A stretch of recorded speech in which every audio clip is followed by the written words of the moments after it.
आज class 10th का प्रकाश के प्रवर्तन का 5वां वीडियो बताएंगे। इस वीडियो में गोलीय दर्पण के बारे में बताएंगे। इस वीडियो में गोलीय दर्पण के बारे में बताएंगे। गोलीय दर्पण है क्या, आज इस वीडियो में जानेंगे। फर्स्ट क्वेश्चन क्या है? गोलीय दर्पण।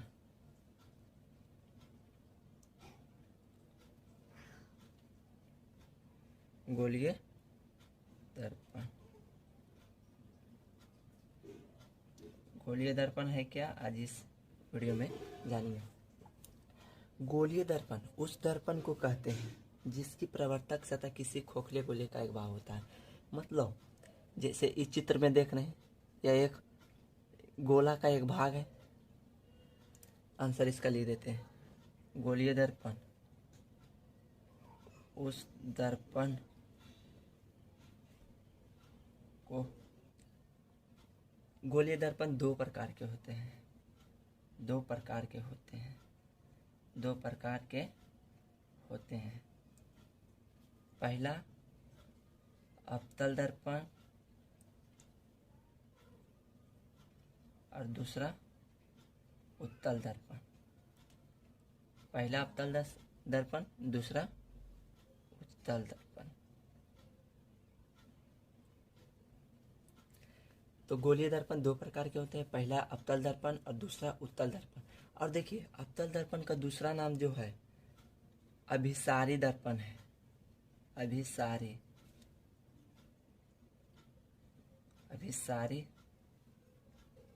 दर्पण कहते हैं और इसको अपसारी दर्पण कहते हैं। अवतल दर्पण को अभिसारी कहते हैं और उत्तल दर्पण को अपसारी दर्पण कहते हैं। आज अब अगला क्वेश्चन क्या है? अवतल दर्पण है क्या, इसके बारे में वर्णन करें। अवतल दर्पण, तो अवतल दर्पण किसी खोखले गोले का एक भाग होता है। किसी खोखले गोले का एक भाग होता है। उस गोले के बाहरी सतह को, मतलब बाहरी सतह को रोस्तित करने पर अवतल दर्पण का निर्माण होता है। तो अवतल दर्पण क्या है? अवतल दर्पण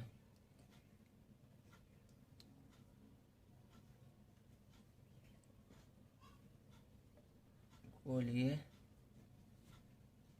दर्पण जिस खोखले गोले का एक भाग होता है। गोलीय दर्पण जिस खोखले गोले का एक भाग होता है,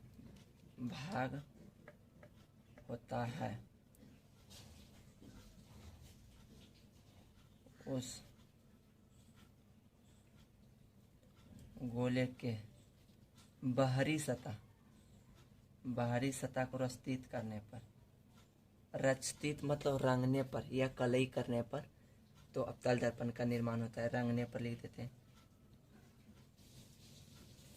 रंगने पर अवतल दर्पण का निर्माण होता है।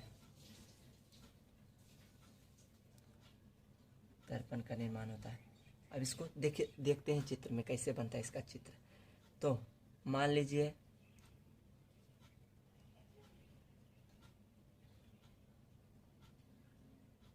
ये अवतल दर्पण, इसको बाहरी सतह को रचित करते हैं, मतलब कलई, मान लेते हैं धूल। तो ये हो गया क्या? अवतल दर्पण, क्योंकि इसका बाहरी सतह रचित हुआ है। तो और यहाँ हो जाता है वक्रता केंद्र, जिसे सी के द्वारा सूचित किया जाता है। तो अवतल दर्पण में क्या समझे कि गोलीय दर्पण जिस खोखले गोले का एक भाग होता है, उसे के बाहरी सतह को रचित करने पर, बाहरी सतह को रचित कर दिए तो अवतल दर्पण का निर्माण होता है। दे देते नाम ए और बी। ए बी लिख दिए नाम। ए बी एक अवतल दर्पण में वक्रता केंद्र, दर्पण तो दर्पण के सामने होती है। अवतल दर्पण में वक्रता केंद्र दर्पण के सामने होती है। VVI क्वेश्चन है, मतलब ऑब्जेक्टिव में सब पूछते रहता है बिहार बोर्ड में कि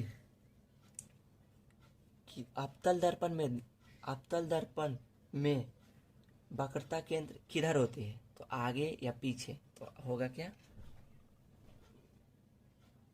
आगे होती है। अवतल दर्पण में वक्रता केंद्र अवतल दर्पण में मतलब दर्पण के आगे होती है।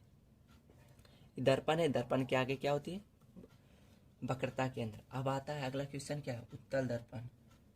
उत्तल दर्पण, तो उत्तल दर्पण है क्या, आज तो उत्तल दर्पण में अवतल दर्पण में बाहरी सतह स्थित कर रहे थे, तो इसका अपोजिट होगा, मतलब इसका भीतरी सतह, तो भीतरी सतह इधर से होगी।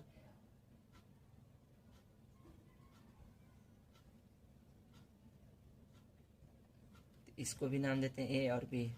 ए भी एक अवतल दर्पण है, ए भी एक उत्तल दर्पण है, ए भी एक उत्तल दर्पण है। इसमें वक्रता केंद्र इधर हो गया, तो इसमें वक्रता केंद्र दर्पण के पीछे होती है। उत्तल दर्पण में वक्रता केंद्र दर्पण के पीछे होती है, तो लिख देते हैं दर्पण के पीछे होती है।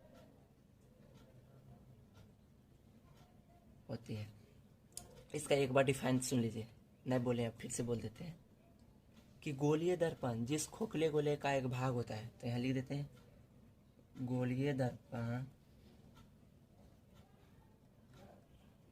जिस खोखले गोले का एक भाग होता है, जिस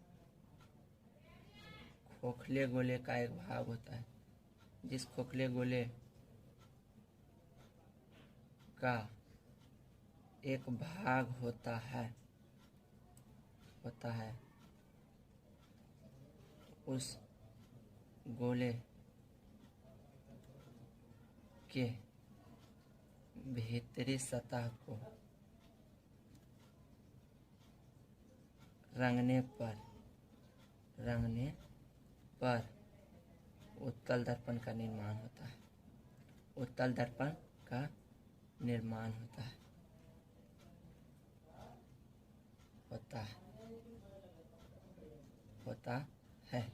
उत्तल दर्पण का निर्माण होता है।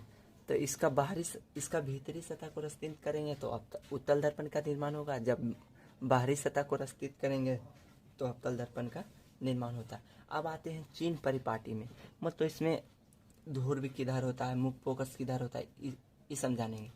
तो देखिए, ये मान लेते हैं कोई दर्पण है, अब चलिए कोई भी मान लेते हैं, गोलीय दर्पण मान लीजिए है, तो गोलीय दर्पण के केंद्र को ही वक्रता केंद्र कहते हैं। तो इसका डिफाइन क्या होगा, गोलीय दर्पण जिस खोखले गोले का एक भाग होता है उस गोले के केंद्र को गोलीय दर्पण कहते हैं। तो यहाँ लिख देते हैं नहीं, वक्रता केंद्र, वक्रता केंद्र है क्या, वक्रता केंद्र। तो गोलीय दर्पण जिस खोखले गोले का एक भाग होता है उस गोले के केंद्र को वक्रता केंद्र कहते हैं। तो गोलीय दर्पण किसी खोखले गोले का एक भाग होता है, उस गोले के केंद्र को वक्रता केंद्र कहते हैं। तो इससे समझ गए। अब अगला क्वेश्चन क्या है, ध्रुव। अगला क्वेश्चन क्या है, इसमें छोटा छोटा है, ध्रुव। तो ध्रुव है क्या, तो ध्रुव दर्पण के मध्य बिंदु को ध्रुव ही कहते हैं। यहाँ भी लिए थे तो क्या पी, यहाँ भी लेंगे तो पी। तो दर्पण के मध्य बिंदु को ध्रुव कहते हैं, जिसे पी के द्वारा सूचित किया जाता है। दर्पण के मध्य बिंदु को ध्रुव कहते हैं, ध्रुव को पी के द्वारा सूचित किया जाता है। ध्रुव को पी के द्वारा सूचित किया जाता है और वक्रता केंद्र को सी के द्वारा सूचित किया जाता है। अब आता है मुख्य फोकस, या पहले मुख्य समझा देते हैं। अच्छा क्या है, तो वक्रता केंद्र यहाँ से ध्रुव के मिलाने वाली रेखाखंड को ही मुख्य अक्ष कहते हैं। मुख्य अक्ष या प्रधान अक्ष।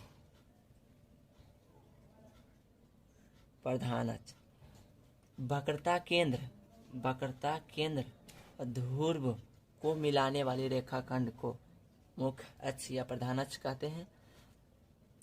अब आता है मुख्य फोकस। मुख्य फोकस, तो मुख्य फोकस क्या है? तो देखिए ये क्या, इसको भी क्या बोले थे? मुख्य अक्ष। अब अगला क्वेश्चन क्या कर रहे हैं? मुख्य फोकस।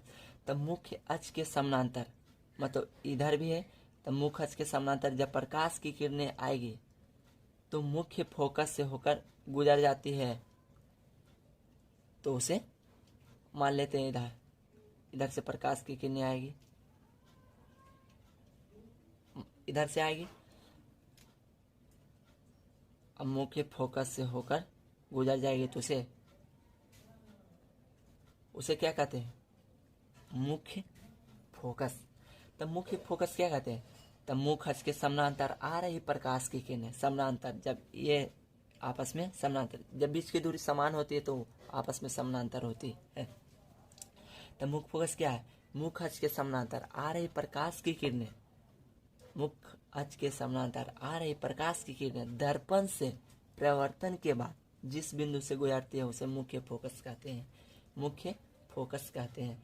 मुख्य फोकस को एफ के द्वारा सूचित किया जाता है।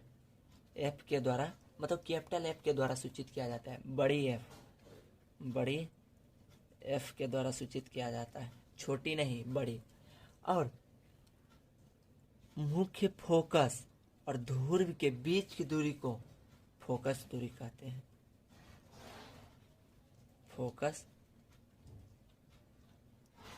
फोकस दूरी कहते हैं। मुख्य फोकस और ध्रुव के बीच की दूरी को फोकस दूरी कहते हैं, जिसे छोटी एफ के द्वारा सूचित किया जाता है। छोटी एफ के द्वारा सूचित किया जाता है। और अगला क्वेश्चन क्या है? ये बताइए दिए, मुख्य फोकस बताइए दिए, फोकस दूरी बताइए दिए। और आता है अगला क्या? अब देखिए एक क्वेश्चन इसी में देने पता है। वक्रता केंद्र ध्रुव के बीच की दूरी को वक्रता त्रिज्या कहते हैं। वक्रता केंद्र और ध्रुव के बीच के दूरी को वक्रता त्रिज्या कहते हैं, जिसे कैपिटल आर के द्वारा सूचित किया जाता है। कैपिटल आर के द्वारा सूचित किया जाता है। यहाँ तक तो समझ गए। अब अगला क्वेश्चन क्या आता है? और अगला क्वेश्चन क्या कहते हैं कि समतल दर्पण किसे कहते हैं? समतल दर्पण कि वैसा दर्पण जिसकी प्रवर्तक सतह, मतलब जिस पर प्रतिबिंब बनती है, प्रवर्तक सतह समतल होती है, उसे समतल दर्पण कहते हैं। मतलब इसका प्रवर्तक सतह समतल होती है, समतल होती है तो समतल दर्पण कहते हैं। तो समतल दर्पण में प्रवर्तक सतह समतल होती है, उसे समतल दर्पण कहते हैं। और अगला क्वेश्चन क्या आता है? मेन है, वीवीआई क्वेश्चन है, इसको अच्छा समझिए। अवतल दर्पण और उत्तल दर्पण और समतल दर्पण की पहचान बिना स्पर्श किए कैसे करें? मतलब हमको कोई दे देगा, तीनों दर्पणों को बारी बारी से किसी छपे अक्षर, मतलब यदि छपे अक्षर अपने वास्तविक आकार से बड़ा दिखाई पड़े, बड़ा और सीधा दिखाई पड़े, बड़ा और सीधा दिखाई पड़े तो अवतल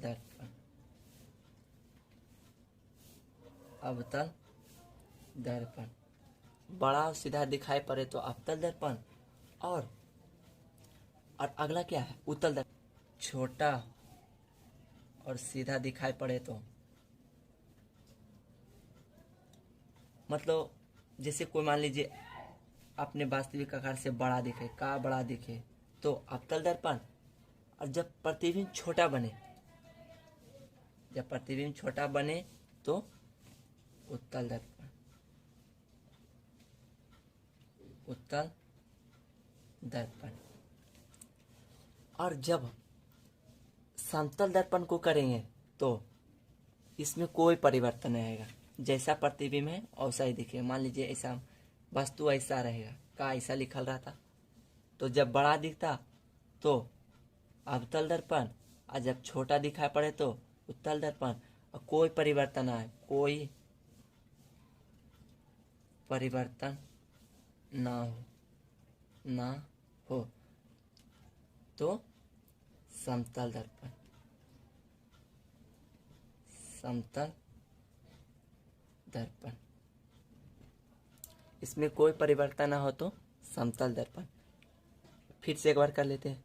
तीनों दर्पणों को बारी बारी से किसी छपे अक्षर के पास लाने पर यदि छपे अक्षर अपने वास्तविक आकार से बड़ा दिखाई पड़े, बड़ा और